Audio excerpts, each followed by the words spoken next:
পশ্চিমবঙ্গ বিধানসভায় আজ পাশ হতে চলেছে এমন দুটি ঐতিহাসিক বিল যা এক ঝটকায় বদলে দিতে পারে রাজ্যের আইন শৃঙ্খলার চেনা ছবিটা। আপনি যদি বাংলায় থাকেন, ব্যবসা করেন কিংবা কোনো আন্দোলনের সাথে যুক্ত থাকেন, তবে আজকের এই খবর আপনার জীবনের উপর সরাসরি প্রভাব ফেলতে চলেছে। সিন্ডিকেট রাজ, তোলাবাজি আর আন্দোলনের নামে সরকারি আর বেসরকারি সম্পত্তি ভাঙচুর, এই তিনটির ওপরেই এবার চরম আঘাত হানতে চলেছে রাজ্য সরকার। এমন আইন আসছে যেখানে চিহ্নিত অপরাধীদের 1 বছরের জন্য জেলা থেকে ঘাড় ধাক্কা দেওয়া হতে পারে, আর ভাঙচুর করলে বাপের জন্মেও বোধহয় সেই ক্ষতিপূরণ গুণে শেষ করা যাবে না। কি আছে এই নতুন বিলে? সাধারণ মানুষের এতে কী লাভ বা ক্ষতি হবে, আর কেনই বা এই বিল নিয়ে ইতিমধ্যে রাজনৈতিক মহলে তোলপাড় শুরু হয়েছে? প্রথমেই আসা যাক 1 নম্বর বিলে। নামটা একটু বড়, the West Bengal public safety and control of anti social activist bill 2026। কিন্তু এর কাজ সোজা ভাষায় গুন্ডা দমন এবং সিন্ডিকেট খতম আইন।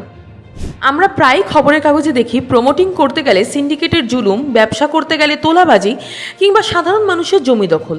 এই বিল সরাসরি সেই সব দাদা বা ভাইদের টার্গেট করছে। এই বিলের মূল অস্ত্র কি? প্রশাসনের কাছে এবার একটা ব্রহ্মাস্ত্র চলে আসছে।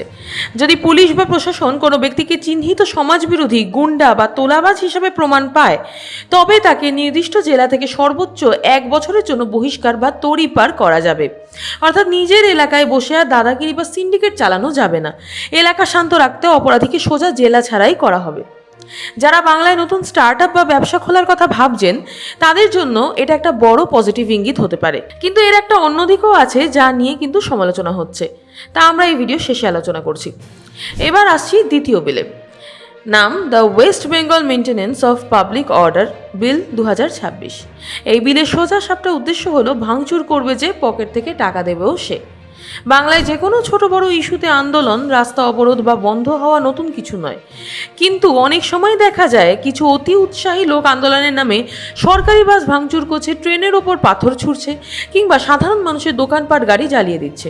তাহলে নতুন নিয়মে কি পরিবর্তন হচ্ছে? এতদিন এই ভাঙচুরের ক্ষতিপূরণ দিতে হতো সরকারের তহবিল থেকে, অর্থাৎ পরোক্ষভাবে আপনার আর আমার ট্যাক্সের টাকা থেকে। কিন্তু এই নতুন সংশোধনী বিলে আনা হচ্ছে স্ট্রিক্ট লায়াবিলিটি বা কঠোর দায়বদ্ধতা।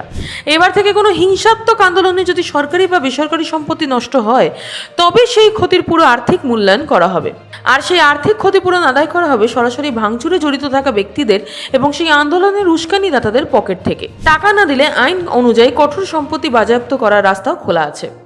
আপাত দৃষ্টিতে বিল দুটি সাধারণ মানুষের সুরক্ষার জন্য খুব ভালো মনে হলেও রাজনৈতিক এবং আইনি মহলে কিন্তু ইতিমধ্যেই বিতর্ক দানা বেঁধেছে। সমালোচকদের বক্তব্য হচ্ছে, বিরোধী দল এবং মানবাধিকার কর্মীদের একাংশের আশঙ্কা এই আইনের অপব্যবহার হতে পারে।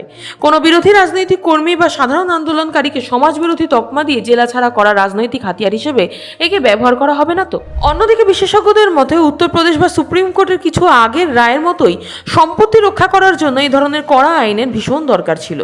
সিন্ডিকেট রাজ না কমলে রাজ্যে নতুন বিনিয়োগ আসা অসম্ভব। সোজা কথায় আজকের দিনটি পশ্চিমবঙ্গের আইন শৃঙ্খলার ইতিহাসে একটা বড় টার্নিং পয়েন্ট হতে চলেছে। একদিকে তোলাবাজি রুখতে জেলা ছাড়া করার আইন, অন্যদিকে ভাঙচুর রুখতে পকেট খালি করার দাওয়াই।